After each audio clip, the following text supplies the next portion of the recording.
And so the invisible things of Yah are clearly seen. They're clearly seen. I'll give you another example. You know that if you jump off the overpass, if you put your legs on the other side of the railing of the overpass and you just push yourself away from that which you're sitting on, you're going to fall down in front of the upcoming semi. Assuming there's an upcoming semi. You know it's going to happen. You don't believe for a half a second that if you push yourself off that railing that you're going to sit there and float. Nobody believes that. So you see that there are invisible things of Yah that we know, we can see, we understand them, okay?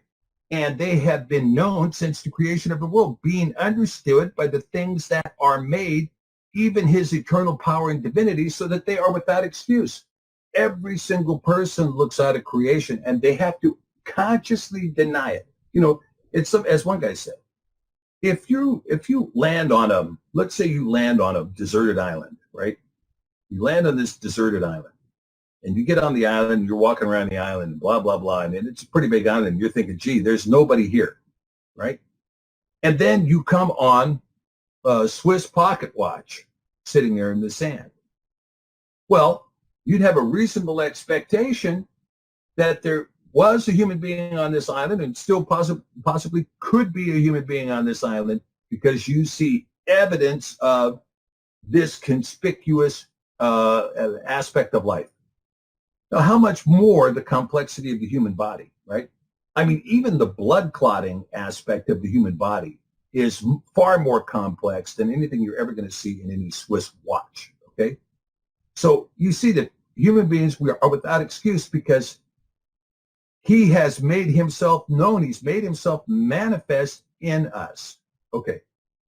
Well, let's take a look at the next slide. How else do we know? Let's see what Paul goes on to say. He says, because that when they knew Yahweh, they glorified him not as Yahweh, neither were they thankful, but they became vain in their imaginations, and their foolish heart was darkened. Professing themselves to be wise, they became fools. And David goes on to say in Psalm 14, verse 1, the fool is he who has said in his heart, there is no Elohim. They are corrupt. They have done abominable works. There is none that does good. Well, look, this is the truth of it.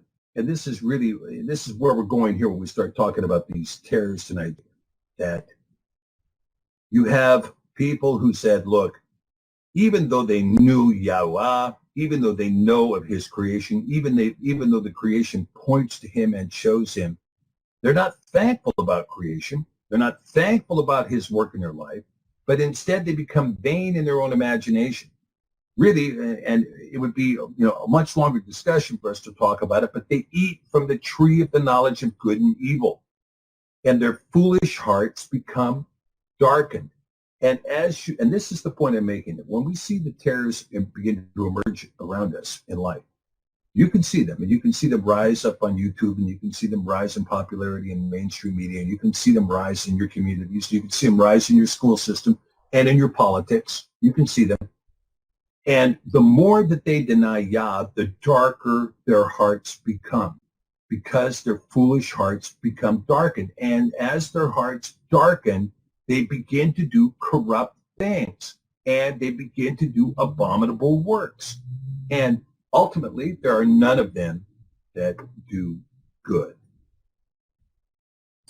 All right, let's keep going. See if there's other ways that we can know, that we can have ears that hear and understand, eyes that see and perceive, right? So one person seeks the knowledge of the Creator, as in Mishlei 34, right? What is his name and what is his son's name, if you can tell? And another seeks a different foundation, all right? So let's take the premise. You have one premise that is, proffered by the politically corrected scientific community. I'm not going to say all of the scientific community, but those people who have acquiesced to the demand that you believe in a random creation, right? And so their premise is, assuming no God, we have concluded there is no God. Okay, But are you willing to fess up to your initial assumption? That is to say, if you had built an entire theoretic premised upon this assumption, assuming no God, we have concluded there is no God, would you be willing to challenge your own data by assuming the opposite, to say, assuming there is a creator, we have concluded there is a creator? Okay? But these two assumptions really have no genesis in reality. But what we see is, you see, one person is going to elect there is no creator. And another person is going to say, I know my Redeemer lives. Okay? Two different things, right? And in the next slide, I say, but if we have no belief in a creator, life becomes a situational truth based upon a situational ethic without any absolutes. So people ask me all the time, well, Steve, what goes on in the courtroom? And I tell them, well, perjury goes on in the courtroom. You know, there are lots of people who will say, he who lies best wins in the courtroom. And I'm telling you, there's perjury is rampant. But a lot of that depends on how you define truth, doesn't it? You know, when you get up there, you put your hand up, you swear to tell the truth, the whole truth, and everything but the truth, right?